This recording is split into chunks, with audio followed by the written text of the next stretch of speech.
You'll never believe what I noticed while I was getting a haircut today. Welcome, everybody, to the Win Anyway podcast. This is your host, Rich Hopkins, the Win Anyway guy. And today, after almost 2 months, I finally gave in, went in, got my haircut. Well, as my uncle used to say, I got all my hairs cut, definitely almost down to the scalp in some places. I like it really short, businesslike. A lot of times, not just because of the way I like the way it looks, but so I don't have to get a haircut more than every, 8, 9, 10 weeks. Anyway, I did not take my phone into the barbershop today. I sat and I waited about 15 minutes. Then I got in the barber chair, chatted just a little bit with the barber, but not much. Then realized I was just kind of enjoying existing. I didn't have a screen in front of me. I wasn't listening to music. I wasn't trying to have a big, long conversation with the barber. I was just enjoying existence. The very fact that I was sitting in a nice air-conditioned spot, appreciating life, appreciating that I could get a haircut, appreciating relative silence and peace, the lack of chaos, the lack of a need to check and see if my last post got likes or if my last video was up in views. Because, I'm checking TikTok and then on YouTube and then on Instagram and then on Facebook all the time. And then, of course, I'm checking my Gmail and I'm checking my actual web host email. Always something to check.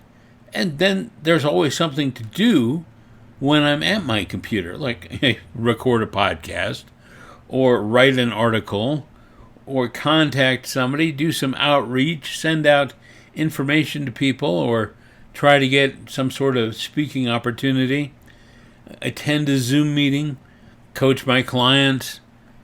It's really easy for me to just spend all day sitting in this chair on Zoom, online, on social media of some kind. Sometimes I even stream while I'm at my computer. Yep, I'll watch TV shows. Not often, usually just during lunch. I'll watch a little half-hour Batman cartoon. Pretend I'm, 10 years old again. Except that, as an adult, I still appreciate Batman cartoons. Nothing wrong with that. Nothing wrong with that, he says. What I have found, though, is that I don't get enough of what I got today. I don't get enough peace.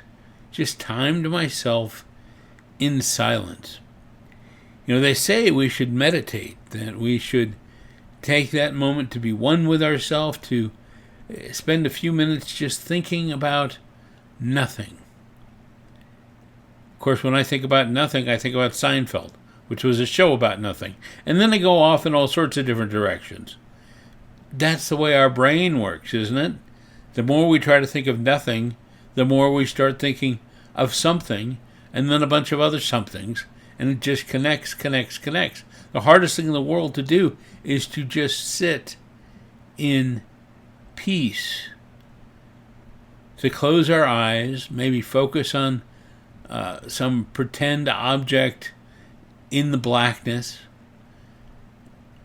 and say nothing, and think nothing, and do nothing. Now, you can go on YouTube and you can check out various meditation videos. You can look up breathing techniques. You can find different music you can meditate to that will kind of just be background music. Although when you meditate, you'll probably start thinking about the music itself. But all of these are just a way to aid you in doing something that you should probably think about doing. And that is finding a few minutes peace every day. In fact, I'd find a few minutes peace more than once a day. Maybe find a few minutes peace every couple of hours. They say stand up from your desk at least every hour or two. Go walk around. I don't do that either. But, if you can force yourself to be present I do believe that it's going to energize you. It does me when I actually stop and intentionally do it. And I know this because I haven't been stopping and intentionally doing it. And by doing it today, rather accidentally, I felt pretty good. So I thought I'd get on here today and share it with you. I don't know if you've got some ideas to find peace that maybe aren't meditation oriented, some other things that you do, but I tell you, I don't know what could be better than just trying to get away from everything, all the sound, all the noise, the visual noise, the thought noise, and just be. And if you can't tell, sometimes I'm just being, even here in the silence between statements on the podcast. Well, I hope you are out there living your win anyway life, finding a way to celebrate your victories, not letting the world define for you whether you are winning or losing, because only you can decide if you are winning or losing, and you should always choose to win anyway. It'll get you closer to your goals, closer to your dreams, and closer to some really decent mental health. We'll catch you next time on the Win Anyway podcast.